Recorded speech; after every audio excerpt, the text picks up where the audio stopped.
Los textos expositivo-argumentativos son aquellos en los que tratamos de convencer de algo mediante una serie de argumentos o motivos. Se trata de un texto expositivo al que se le añade una tesis o una idea de lo que se quiere convencer. Menciona el profesor Carlos Pérez Agustí en su texto Lectura y Escritura Académica en 2013 que los textos expositivos son objetivos ya que presentan ideas que exponen el tema, pero cuando son expositivo-argumentativos se vuelven subjetivos porque alguien está dando su opinión. Pasamos a la coherencia de este tipo de textos. Esta organización de la estructura comunicativa de un texto construida por la introducción, desarrollo y una conclusión que menciona Daniel Cassany en 1989.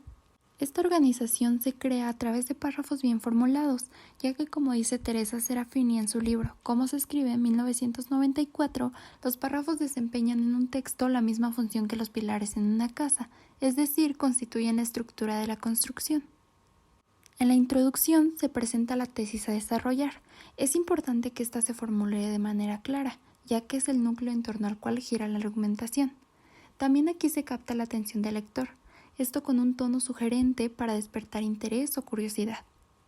En el desarrollo se expone el tema de manera clara y se desarrollan argumentos con hechos, teorías y puntos de vista, defendiendo la tesis propuesta.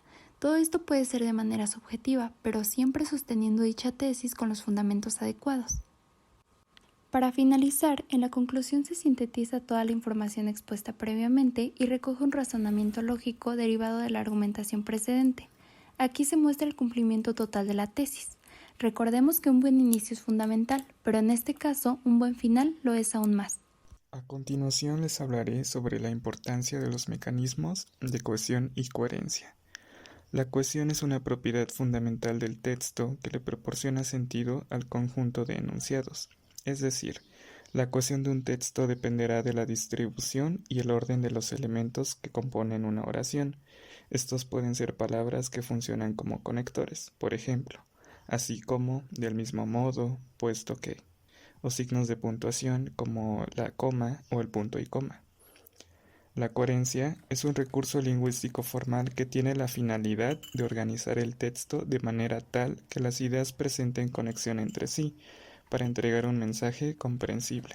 Es decir, debe haber un buen flujo de ideas. Si puedes responder a la pregunta ¿de qué se trató lo que leí?, entonces se habla de coherencia en el texto. Cohesión y coherencia ayudan a la buena redacción de un texto académico. Por ejemplo, mencionando a la autora Edith Wharton y la importancia de la lectura en la elaboración de un ensayo, podemos decir que se requiere de mucho tiempo activo, empeño, ciertos conocimientos previos y una constante aceptación y mente abierta para cambiar de opinión a través de las ideas planteadas. No olvidemos que el trabajo principal de un escritor es leer mucho de manera analítica, no como un lector mecánico, como lo mencionaba Wharton en uno de sus ensayos, y escribir y corregir para lograr una gran claridad, es decir, que haya buena cohesión y coherencia. Es importante el revisar nuestro ensayo, enfocándonos en la legibilidad, tanto tipográfica, es decir, la percepción visual del texto, como lingüística, siendo esta la que merece mayor atención, refiriéndonos a aspectos verbales. Quizá alguno de ustedes consideraba únicamente la gramática el centro del texto. Sin en cambio, la legibilidad lingüística es un punto base para transmitir nuestro objetivo.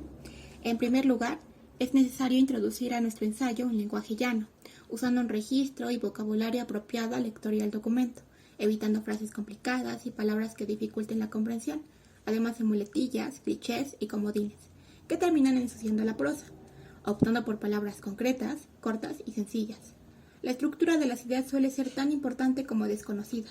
El párrafo puede ser un reto, pero está claro que representa un gran peso en nuestro trabajo, que cuenta con un valor gráfico y significativo.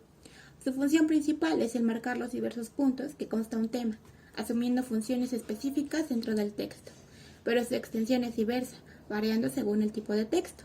Algunos manuales han propuesto sus límites, llegando a un máximo de 4 a 5 frases, de 100 palabras a 20 líneas, y asimismo se aconseja la brevedad en la frase, que es la esencia de la escritura, llegando a una media máxima de 20 palabras, para no romper con la fluidez de las ideas.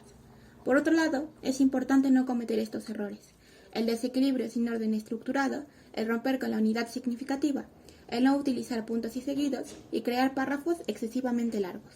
Para ello, Podemos apoyarnos en el uso de marcadores textuales que demuestran una organización de ideas, señalando los accidentes de la prosa y ayudando al lector a identificar la estructura del texto, pero ojo, no debemos abusar de ellos.